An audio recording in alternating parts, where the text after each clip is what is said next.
¿Quién te lastimó? La voz del rey Alejandro resonó en las cocinas cual trueno, sus ojos dorados fijos en los moretones violáceos que cubrían el brazo tembloroso de Rosa. El silencio mortal se rompió por el vapor de la olla volcada.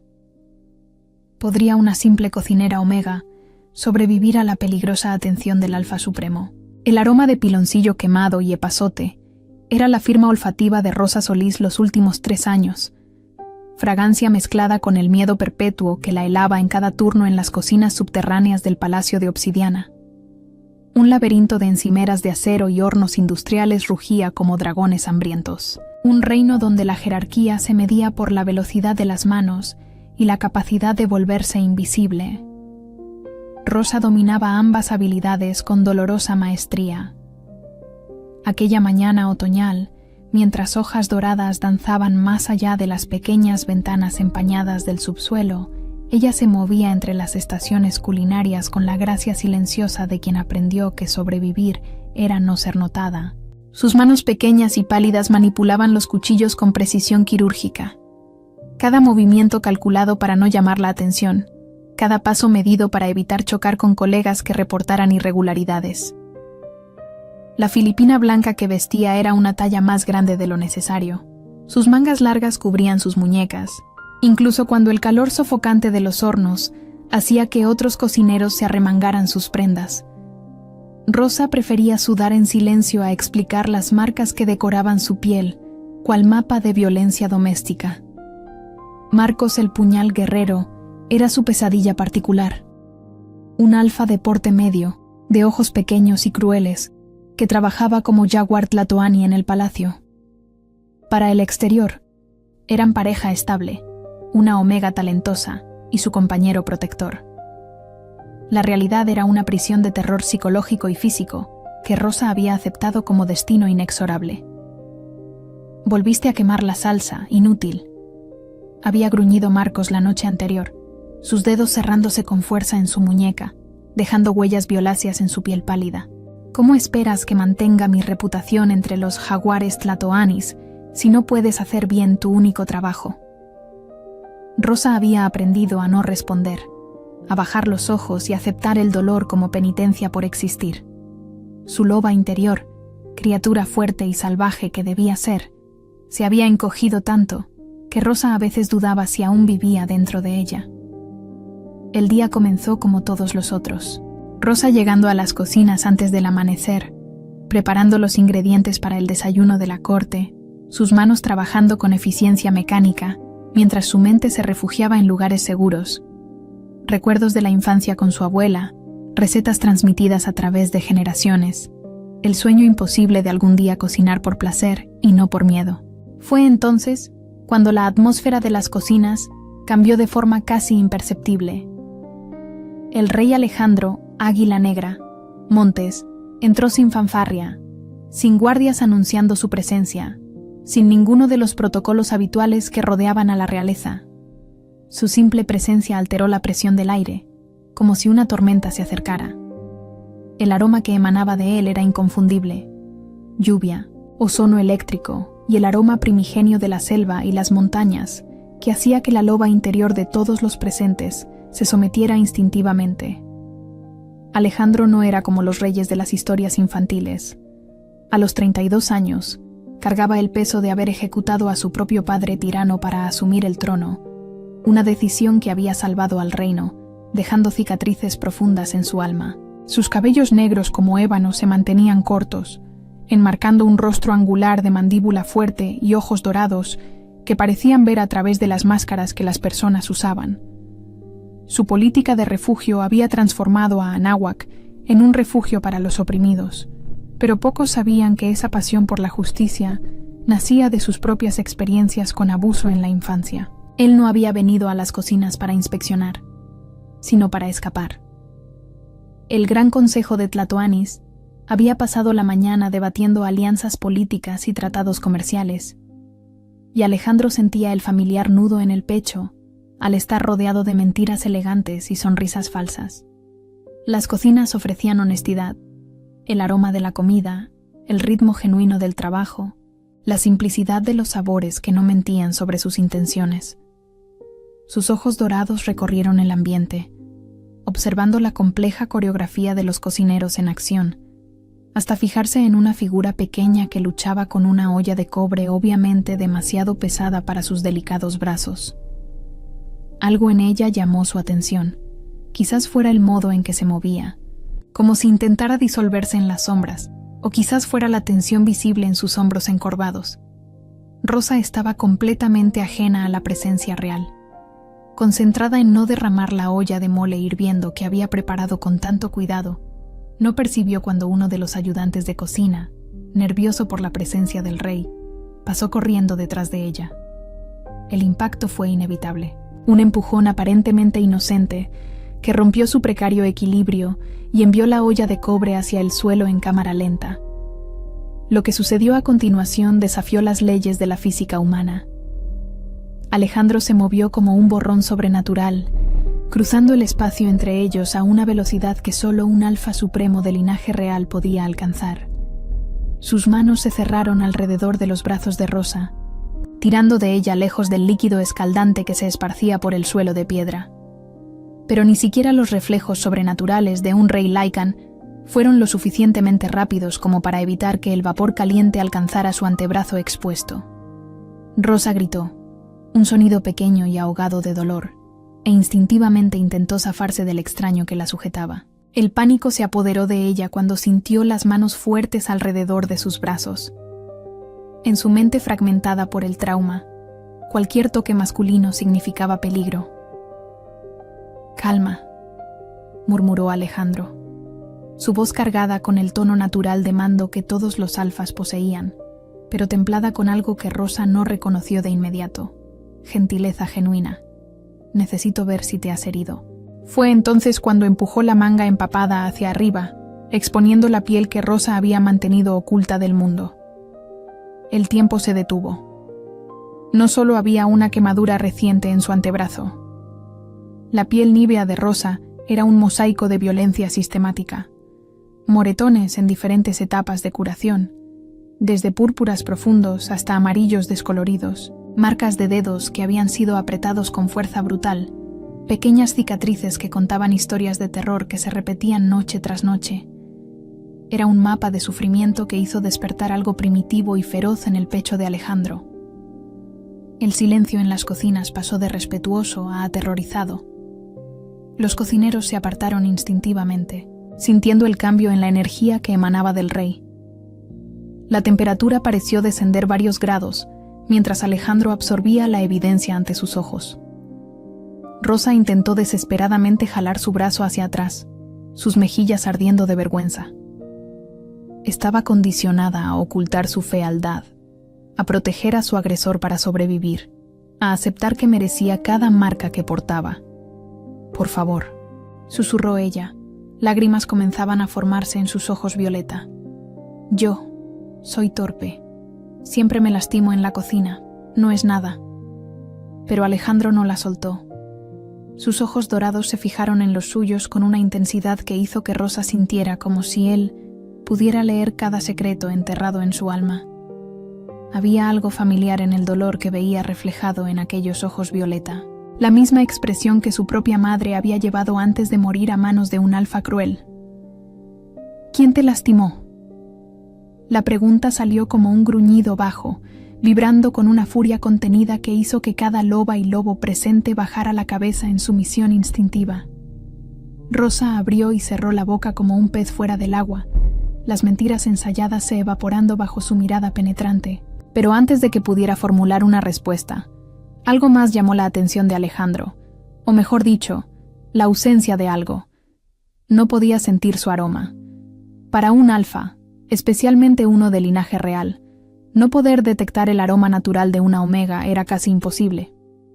Cada persona llevaba una firma olfativa única, y las omegas en particular poseían fragancias que comunicaban su estado emocional, salud e incluso su compatibilidad con posibles parejas. Pero Rosa solo olía a verbena y salvia, hierbas fuertes que enmascaraban cualquier rastro de su esencia natural. «Estás enmascarando tu aroma», observó Alejandro, su voz aún baja, pero ahora cargada con una nota de curiosidad peligrosa. ¿Por qué? La pregunta golpeó a Rosa como un puñetazo en el estómago.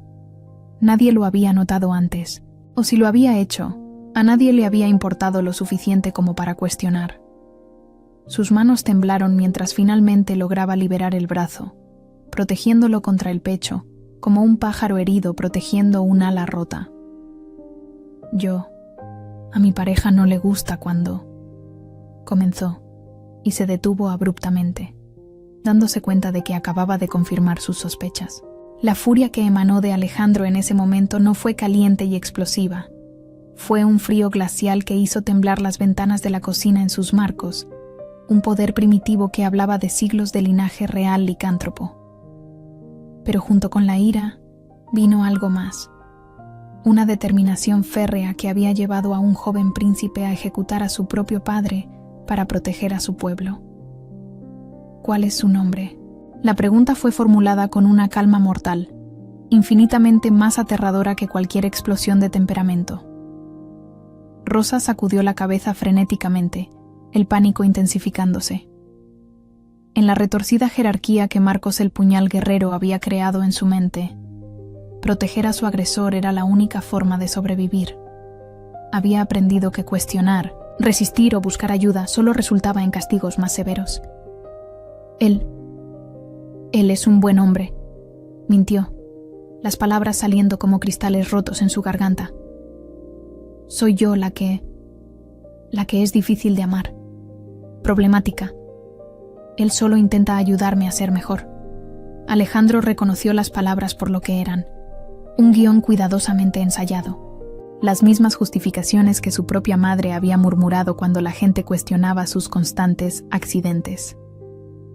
El patrón era demasiado familiar, dolorosamente familiar. Sin decir una palabra más, Alejandro se volvió hacia el chef don Ricardo, un beta de mediana edad que observaba la escena con los ojos desorbitados. «Preparen una camilla médica», ordenó, su voz cortando el silencio como una cuchilla afilada.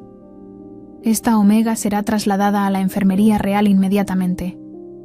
«No», exclamó Rosa, el pánico finalmente rompiendo su fachada controlada. «Por favor, Su Majestad, estoy bien. Necesito terminar mi turno, o él se va a enojar conmigo». La admisión involuntaria confirmó todo lo que Alejandro necesitaba saber. Él se agachó frente a ella, poniéndose a la altura de los ojos violetas, que nadaban en lágrimas no derramadas. «Nadie te hará daño mientras estés bajo mi protección», dijo él, su voz suave, pero cargada con el poder absoluto de una promesa real. «Es una orden directa de tu rey». Lo que no dijo en voz alta, pero que resonó en sus pensamientos, era que quienquiera que fuese el responsable de las marcas en su cuerpo pagaría un precio muy alto.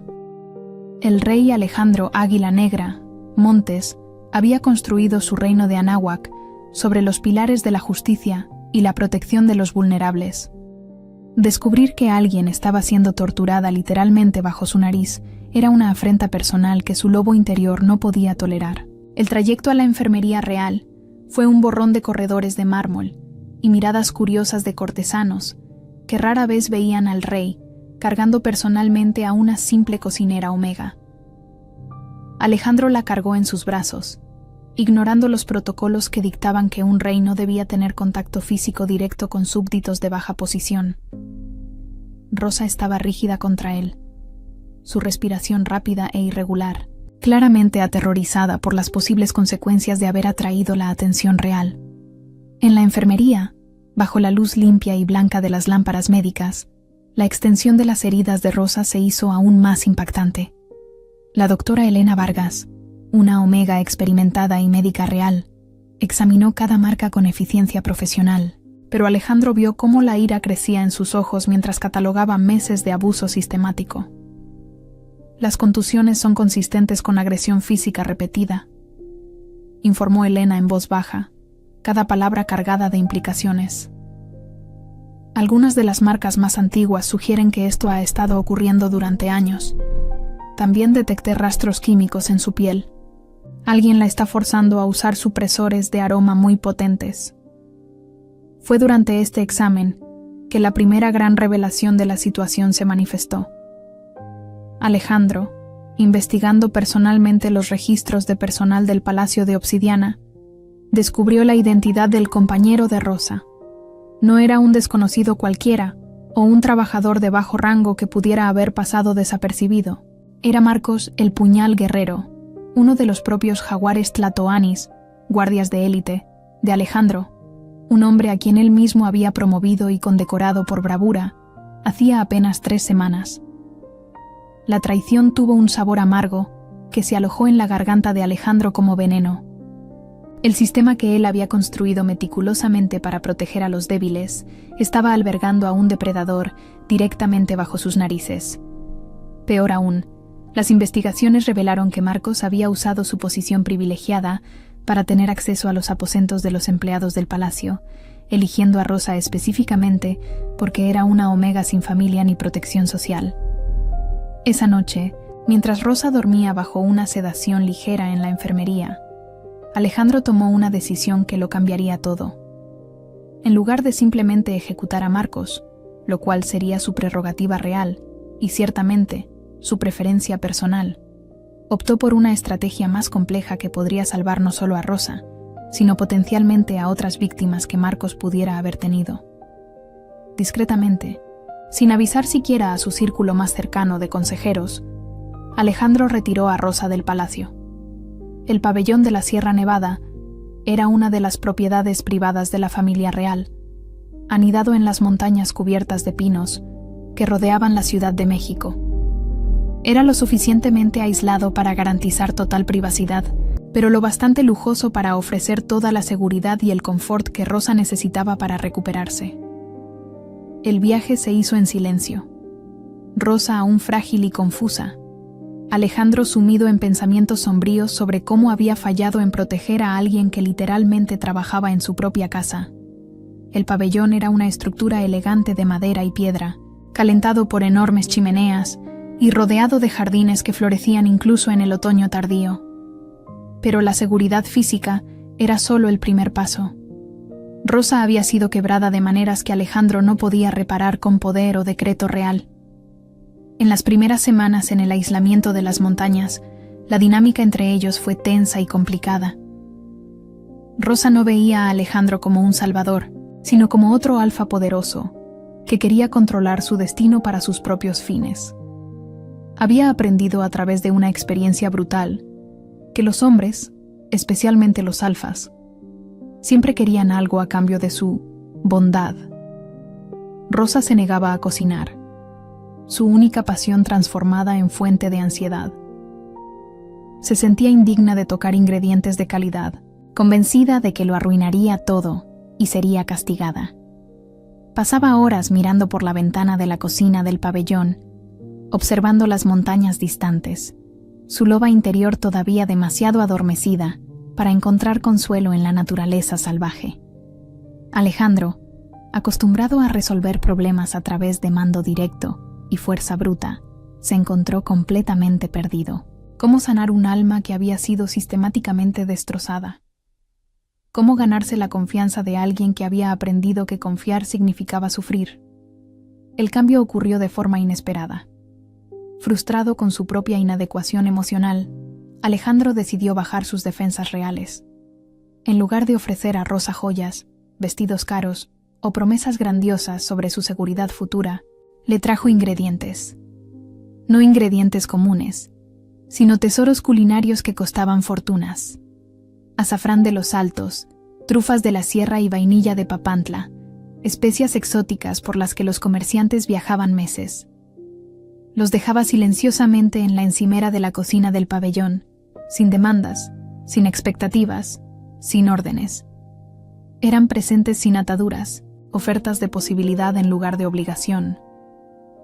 La primera noche que Rosa encontró una pequeña caja de vainilla de Papantla esperándola, lloró. No de miedo o dolor, sino de una añoranza tan profunda que casi la partió en dos. Eran lágrimas por todos los platillos que había soñado crear, todas las recetas que había imaginado pero nunca osado intentar, toda la creatividad que Marcos el Puñal Guerrero había asfixiado en nombre del control. Lentamente, Con vacilación, Rosa comenzó a cocinar de nuevo. No para Alejandro, se dijo a sí misma, para ella, para demostrar que aún existía una persona real bajo las capas de trauma y miedo. Pero a medida que sus manos redescubrían el ritmo familiar de picar, sazonar y probar, algo dentro de ella comenzó a despertar. La primera comida que preparó fue un caldo de piedra simple, nada elaborado o técnicamente impresionante. Pero cada ingrediente había sido elegido con amor, cada especia añadida con intención, cada etapa del proceso infundida con emociones que ella había mantenido atrapadas por años. Cuando el aroma llenó el pabellón, Alejandro apareció en la cocina como si hubiera sido llamado por una fuerza invisible. Comieron en silencio frente a la chimenea, la luz danzante de las llamas creando sombras íntimas en las paredes de madera. Alejandro cerró los ojos con el primer bocado, no solo saboreando los complejos sabores, sino sintiendo algo mucho más poderoso, la emoción pura de Rosa temperada en la comida, gratitud y tristeza, esperanza y miedo, todo mezclado en una sinfonía de sabor que ninguna técnica culinaria podría replicar. Fue en la tercera semana en el pabellón que la tensión entre ellos cambió de cautelosa a algo infinitamente más peligroso. Rosa se había cortado accidentalmente mientras preparaba vegetales, un corte superficial pero que sangraba persistentemente. Alejandro, movido por instinto protector, insistió en cuidar la herida personalmente. «Necesito limpiar esto adecuadamente», murmuró él, su voz más ronca de lo normal mientras guiaba a Rosa hasta el fregadero de la cocina. Sus manos, tan grandes que envolvían completamente la delicada muñeca de ella, temblaron levemente mientras lavaba la sangre con agua tibia. Rosa observó fascinada las manos de él trabajando, manos que podrían aplastar huesos o empuñar espadas, pero que tocaban su piel herida con una dulzura que hizo que su corazón se acelerara de forma alarmante. Cuando Alejandro levantó los ojos para verificar si la estaba lastimando, sus rostros estaban a centímetros de distancia. El aire entre ellos se volvió electrizado, cargado con una tensión que nada tenía que ver con el miedo, y todo con la atracción primitiva que ambos luchaban por ignorar. Los ojos dorados de Alejandro se oscurecieron mientras estudiaba las delicadas facciones de Rosa, deteniéndose en los labios rosados que se entreabrieron en una respiración entrecortada. «Rosa», susurró él, su voz cargada de una necesidad que le erizó la piel. Por un momento infinito, pareció que se inclinaría para cerrar la distancia entre ellos, que finalmente cedería a la atracción magnética que tiraba de sus almas como la gravitación. Pero entonces Rosa parpadeó, la realidad regresando como agua fría, y Alejandro se apartó bruscamente, su respiración irregular delatando lo afectado que estaba por la cercanía de ella. El momento se deshizo como burbuja de jabón, pero su recuerdo quedó suspendido en el aire como perfume persistente, cambiándolo todo entre ellos. Fue en ese momento, compartiendo una comida simple lejos de los protocolos y expectativas de la corte, que Alejandro percibió una verdad perturbadora. Su obsesión por salvar a Rosa no era solo un deber moral o una indignación política. Su lobo interior, generalmente adormecido y cínico tras años de política y traición, arañaba insistentemente su pecho, no con lujuria, sino con una desesperada necesidad de pertenencia. Rosa también sintió que algo cambiaba. La presencia de Alejandro ya no disparaba su reflejo de huida. Había algo en la forma en que él comía su comida, con una reverencia genuina, como si cada bocado fuera un regalo precioso, que tocó una parte de ella que había creído muerta para siempre. Pero la frágil paz que estaban construyendo fue destruida de forma brutal e inesperada. Marcos el puñal guerrero, lejos de aceptar silenciosamente la desaparición de su propiedad, había usado su posición en la guardia y su íntima comprensión de la política palatina para crear una narrativa alternativa. Con labia seductora y manipulación cuidadosa, convenció a miembros influyentes del Gran Consejo de Tlatoanis de que el rey había secuestrado a su compañera legal, alegando que Alejandro estaba abusando de su poder real para satisfacer caprichos personales. La situación era política y legalmente complicada. Las antiguas leyes de parejas predestinadas, algunas de las cuales databan de siglos, aún reconocían derechos arcaicos que los compañeros tenían sobre sus parejas. Aunque Alejandro había intentado modernizar muchas de esas leyes, el proceso era lento y enfrentaba una resistencia constante de los tradicionalistas en el Consejo. Marcos hábilmente jugó con esas tensiones políticas a su favor. Se presentó como un guardia leal y un compañero preocupado, alegando que Rosa había sido seducida por el glamour de la posición real y estaba siendo manipulada contra su voluntad. Su actuación fue lo suficientemente convincente como para forzar al Consejo a exigir una audiencia formal. La citación llegó al pabellón de la Sierra Nevada una gélida mañana de invierno, sellada con el lacre oficial del Gran Consejo de Tlatoanis. Alejandro leyó el documento con creciente furia y desesperación, sabiendo que no podía ignorar una demanda formal del cuerpo gobernante que controlaba la ley hombre lobo. Rosa, que había comenzado a florecer en el aislamiento seguro del pabellón de la Sierra Nevada, colapsó al saber que tendría que regresar. No solo al Palacio de Obsidiana, sino para enfrentar a Marcos el Puñal Guerrero directamente, en una arena pública donde su palabra sería medida contra la suya. «Dirá que miento», susurró ella, acurrucada en una silla cerca de la chimenea, su voz tan pequeña que Alejandro tuvo que inclinarse para escucharla. «Dirá que disfruto el dolor, que provoco las agresiones. Hará parecer que usted me sedujo, y ahora estoy inventando historias para justificar mi traición». Alejandro quiso negarlo. Quiso asegurarle que la verdad siempre prevalecía, pero años de experiencia política le habían enseñado que la realidad era mucho más complicada. Marcos había elegido su estrategia con diabólico cuidado, explotando cada punto débil del sistema legal y cada prejuicio social que dificultaba que las omegas abusadas fueran tomadas en serio. El regreso al Palacio de Obsidiana fue una tortura silenciosa. Rosa, aún frágil física y emocionalmente, tuvo que enfrentar los susurros y miradas especulativas de una corte que se deleitaba con los escándalos. Los rumores se extendieron como fuego. Algunos la retrataban como una oportunista ambiciosa que había seducido al rey. Otros, como una víctima que estaba siendo utilizada como una pieza en un juego político mayor. Fue a través de esos susurros crueles en las cocinas subterráneas, donde había sido temporalmente reubicada bajo guardia supervisada, que Rosa descubrió una verdad que hizo añicos la poca confianza que había construido con Alejandro. 3 años antes, había sido el propio rey quien había firmado la orden de traslado que trajo a Marcos el Puñal Guerrero a la Ciudad de México, poniéndola, sin saberlo, directamente en el camino de su futuro torturador. La revelación la golpeó como un impacto físico. Todas las bondades de Alejandro, todo su cuidado y protección, serían solo la culpa manifestándose. ¿Era ella una pieza conveniente en un juego de conciencia real? Las semillas de duda que Marcos había plantado durante años de abuso encontraron suelo fértil en esta nueva herida. Cuando Alejandro intentó hablar con ella sobre los procedimientos de la audiencia, Rosa lo enfrentó con una frialdad que él no había visto desde los primeros días en el pabellón de la Sierra Nevada. «Usted lo sabía», dijo ella, su voz cortante como el hielo. «Sabía que fue su firma la que lo trajo hasta aquí». Alejandro no intentó negarlo. La verdad estaba en los registros, imposible de ocultar. «Sí», dijo él simplemente. «No sabía qué clase de hombre era, pero sí, fui yo quien aprobó su traslado.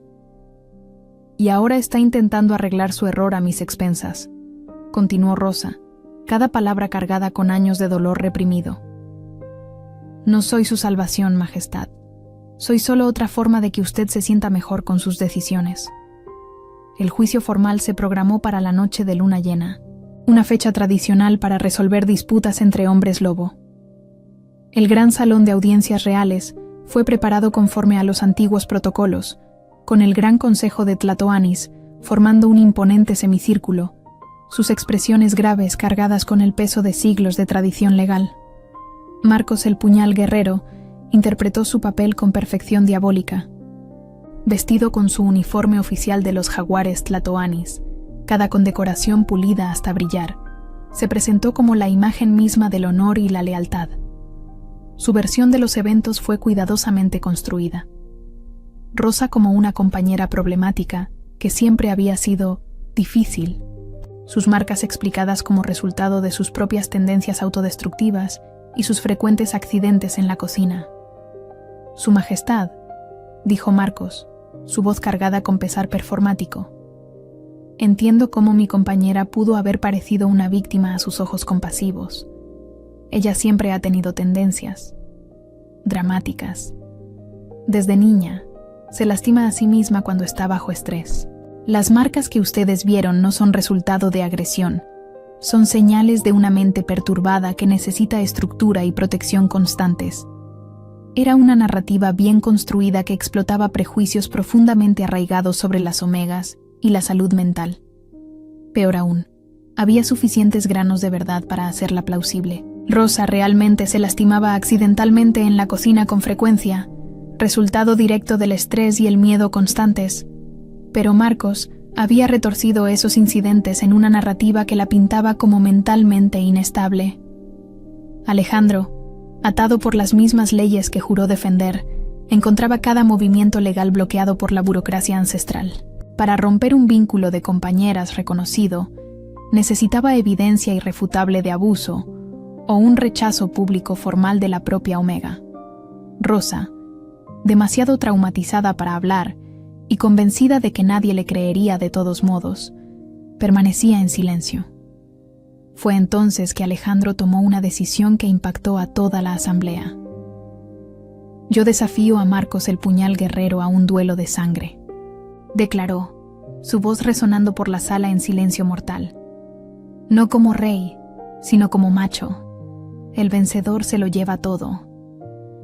Un murmullo de choque recorrió la sala. Los duelos de sangre habían sido prohibidos hacía más de 2 siglos, considerados reliquias bárbaras de una era menos civilizada. Pero las leyes antiguas aún reconocían el derecho de cualquier hombre lobo macho de desafiar a otro por cuestiones de honor, especialmente cuando involucraban disputas sobre compañeras. Alejandro estaba literalmente arriesgando su corona para garantizar la libertad de Rosa. El duelo se realizó en la antigua arena de canto y lucha, bajo el Palacio de Obsidiana, un espacio circular de piedra que había presenciado incontables combates a lo largo de los siglos. No había armas más allá de las que la naturaleza de hombre lobo proporcionaba. Garras, colmillos, fuerza y velocidad sobrehumanas. Era un combate primitivo que reducía la política y los protocolos a lo más básico. ¿Quién era el más fuerte? Marcos, el puñal. Guerrero era un guerrero diestro.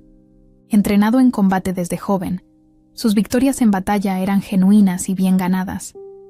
Pero Alejandro era linaje real. Su lobo era más grande y más poderoso, alimentado no solo por siglos de cría selectiva, sino por la furia justa de quien luchaba por proteger a un inocente. El combate fue brutal y visceral. Garras desgarraron carne, la sangre manchó la piedra ancestral, gruñidos resonaron por las paredes como alaridos de bestias primordiales. Rosa, forzada a presenciar, como la tradición exigía, veía a su salvador sangrar y luchar, sin garantía de victoria. Fue al ver a Alejandro tambalear bajo un golpe particularmente severo que algo finalmente se rompió dentro de Rosa. La loba que había estado catatónica por años, sofocada por el abuso y el trauma, despertó con un aullido que destrozó todos los cristales de la arena. La onda de poder que emanó de ella no fue de una omega común. Era algo más profundo, más antiguo, una fuerza que hizo que incluso los ancianos se levantaran de sus asientos en shock. Pero más importante que el despliegue de poder fue lo que la explosión de energía reveló. El vínculo que la unía a Marcos se desmoronaba como una telaraña tocada por el fuego. El mayor giro de la trama se reveló en ese momento de caos mágico. El vínculo entre Rosa y Marcos era falso. Marcos había utilizado una curandera oscura para crear un vínculo fantasma, una maldición ilegal que simulaba la unión de almas gemelas para esclavizar a omegas talentosas. Rosa nunca había sido su verdadera compañera. Era su prisionera mágica, mantenida bajo control mediante brujería prohibida.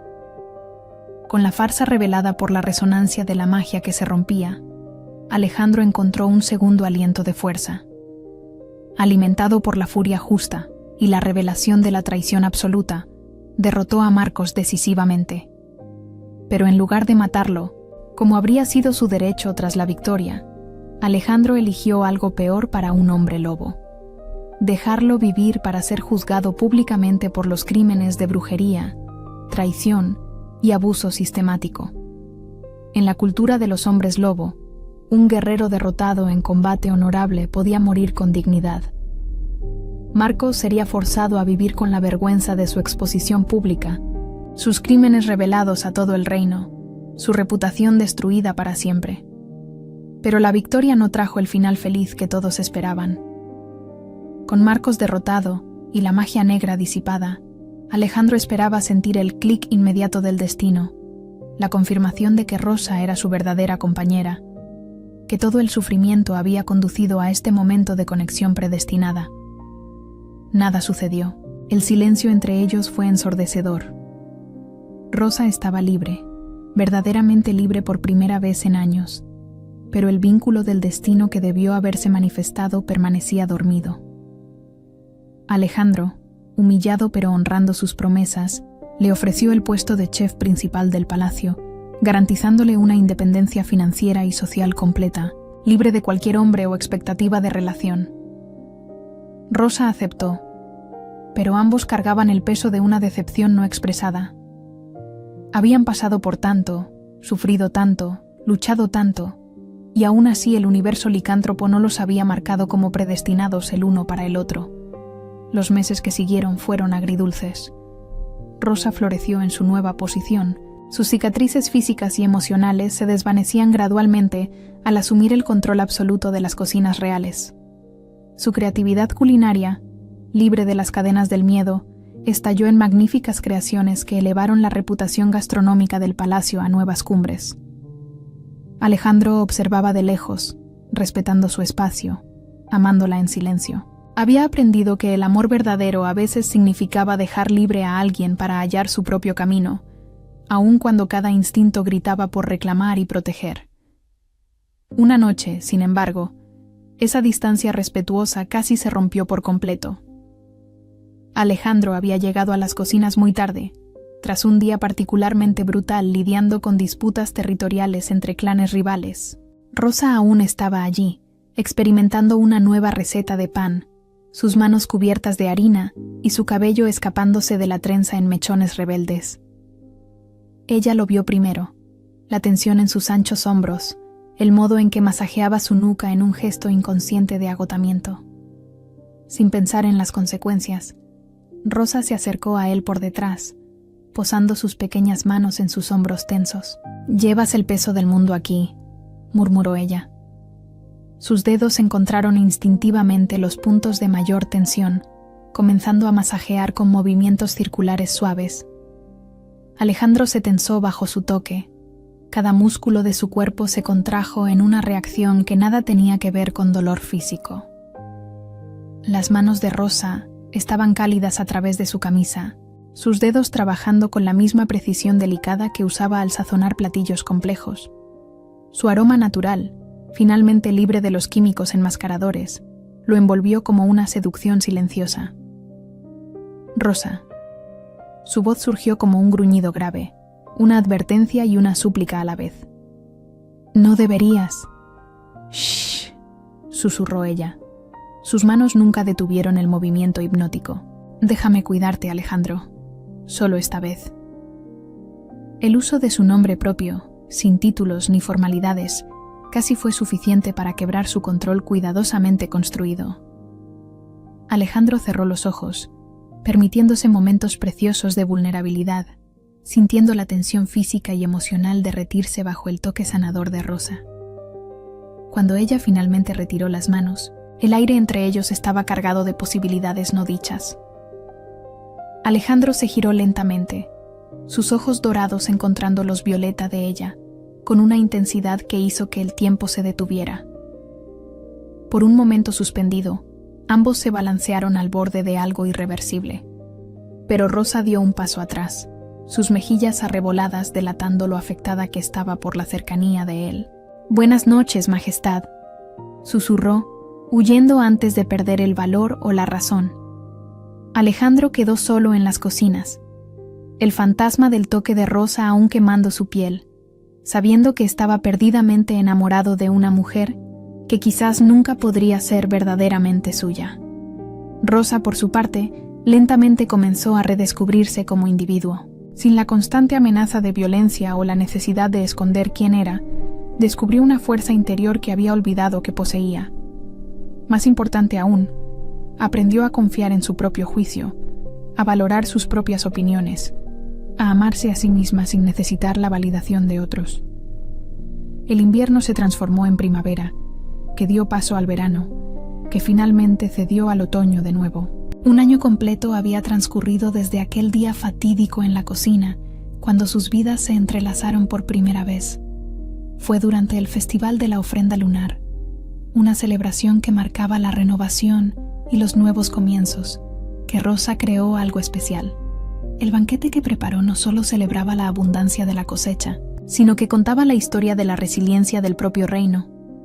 Platillos que honraban las luchas del pasado, mientras miraban con esperanza hacia el futuro.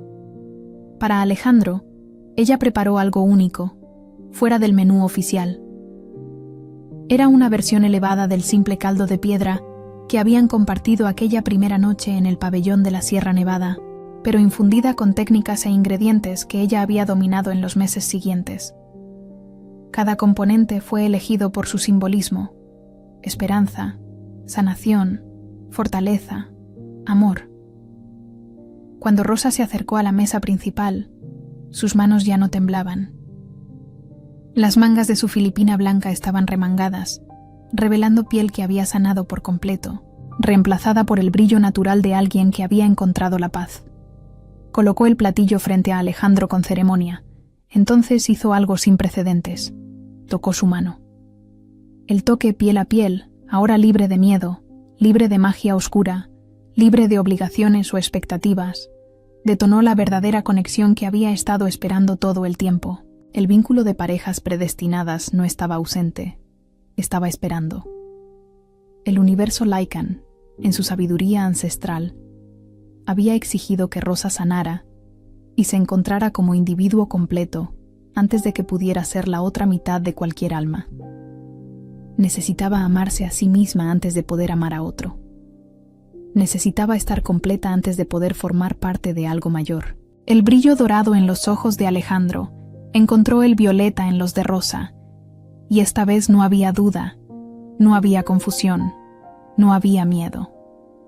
La luz que pasó entre ellos fue vista por todos en el gran salón, confirmando para toda la corte que la cocinera que había comenzado rota no era solo una superviviente, era la verdadera fuerza detrás del trono. Rey Alejandro no la había salvado para poseerla, él la había rescatado para que ella pudiera salvarse a sí misma. Y al hacerlo, ella lo había salvado de la soledad del poder y del vacío de una vida sin una verdadera pareja. Se casaron la primavera siguiente, en una ceremonia que celebraba no solo su unión, sino el triunfo de la sanación sobre el trauma, del amor sobre el miedo, de la esperanza sobre la desesperación. Rosa continuó como chef principal, sus creaciones culinarias volviéndose legendarias en todo el reino. Alejandro descubrió que gobernar con la fuerza de una verdadera pareja a su lado era infinitamente más gratificante que mandar solo, y en las cocinas subterráneas del Palacio de Obsidiana, donde todo había comenzado, una nueva generación de cocineros aprendió no solo el arte de la cocina, sino el poder de la sanación a través de la comida, guiados por la mujer que había transformado su mayor debilidad en su mayor fortaleza. Si te ha gustado esta historia de amor, sanación y segundas oportunidades entre un rey hombre lobo protector y una valiente cocinera omega, suscríbete para más romances épicos de reyes hombres lobo. Activa la campana de notificación para no perderte nuevas historias sobre sanación, empoderamiento y amor verdadero.